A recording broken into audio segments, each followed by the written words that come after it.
Um fator que muitas vezes é negligenciado quando nós avaliamos a posição e a resposta da posição de sentado na utilização de cadeira de rodas é o nível de atividade mental. O nível de, voltamos à questão do contexto, e o contexto não é só o espaço físico, mas o ambiente que me rodeia e o nível de estímulo a que eu estou sujeito, a que a pessoa está sujeita e a sua interação. Então toda a gente tem esta noção. Eu falando aqui no assunto, ok, isso é óbvio que a atividade, o estímulo mental vai influenciar a minha postura, mas isso muitas vezes não é propriamente considerado quando estamos a fazer uma avaliação. Então, tentar perceber ao longo do dia como é que vai variar esse tipo de estímulo. Se eu estiver numa situação de um estímulo mais baixo, em que não tenho grande atividade à minha volta, não estou envolvido em determinada tarefa, não tenho pessoas a falar, a interagir comigo, não tenho atividades a decorrer, é normal que a minha resposta postural tenda a ir para uma resposta mais passiva. O corpo humano, de uma forma geral, é fisicamente inteligente, vamos dizer assim, e procura sempre eficiência energética.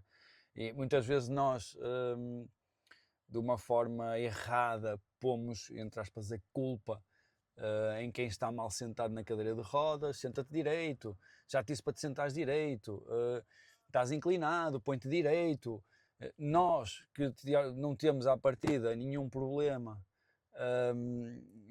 específico, nenhum problema em termos de motor, nenhuma alteração motora, nós também damos por nós sentados, escorregados no sofá, damos por nós sentados apoiados sobre uma das mãos sobre um braço, a mudar de posição, a sentar com uma perna cruzada, outra perna cruzada.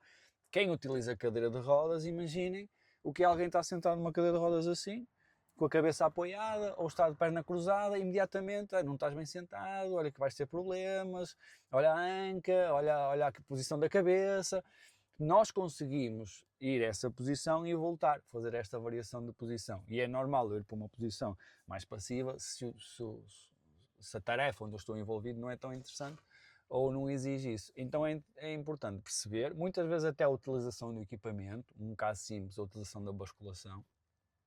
A esmagadora maioria das vezes as cadeiras têm basculação e chega-se ali a um ponto mais ou menos de equilíbrio entre interação com o ambiente, a capacidade de ver o que está a acontecer à volta, de me envolver, e uma boa distribuição da carga ou uma boa resposta postural. Muitas vezes chega-se ali a um ponto e quase não se sai dali. Isto acaba por acontecer na prática e a maior parte das cadeiras com sistema de posicionamento têm essa possibilidade da basculação, que eu consigo alterar de uma forma simples, de uma forma fácil, consigo variar a posição de basculação da cadeira. E o que acontece na esmagadora maioria das vezes é que a posição é aquela, 20 graus, não interessa, e a pessoa que está a usar a cadeira fica assim naquela posição a maior parte das horas que está a usar a cadeira. Então, se nós pensarmos nisto, é um exercício relativamente simples, e se calhar uma alteração relativamente simples, mas usar a basculação em função da atividade em que a pessoa está envolvida.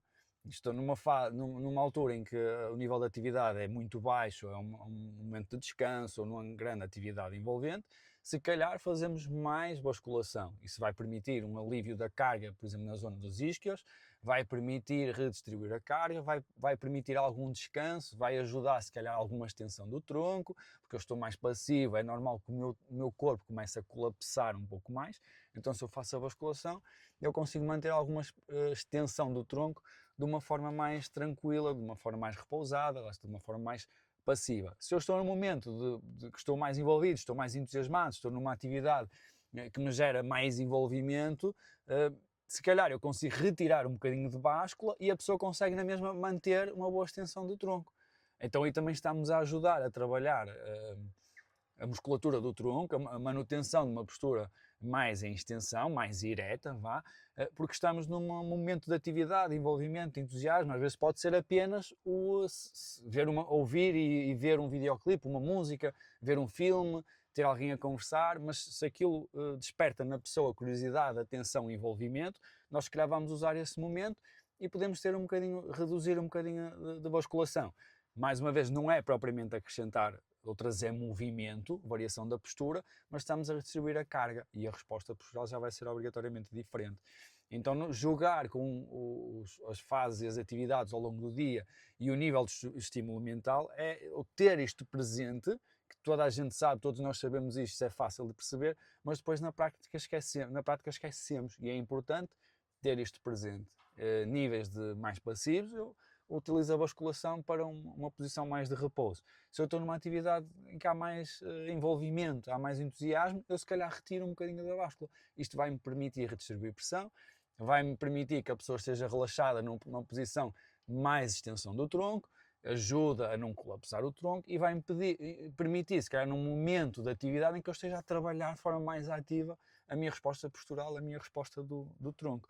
Por isso, nunca te esqueças disto, tem isto presente, às vezes não traz grande alteração, mas em muitos casos há simples adaptações que podemos fazer, que é o nível de atividade mental vai influenciar a minha resposta postural. Se este conteúdo te interessa, segue-nos para mais vídeos deste género. Um abraço.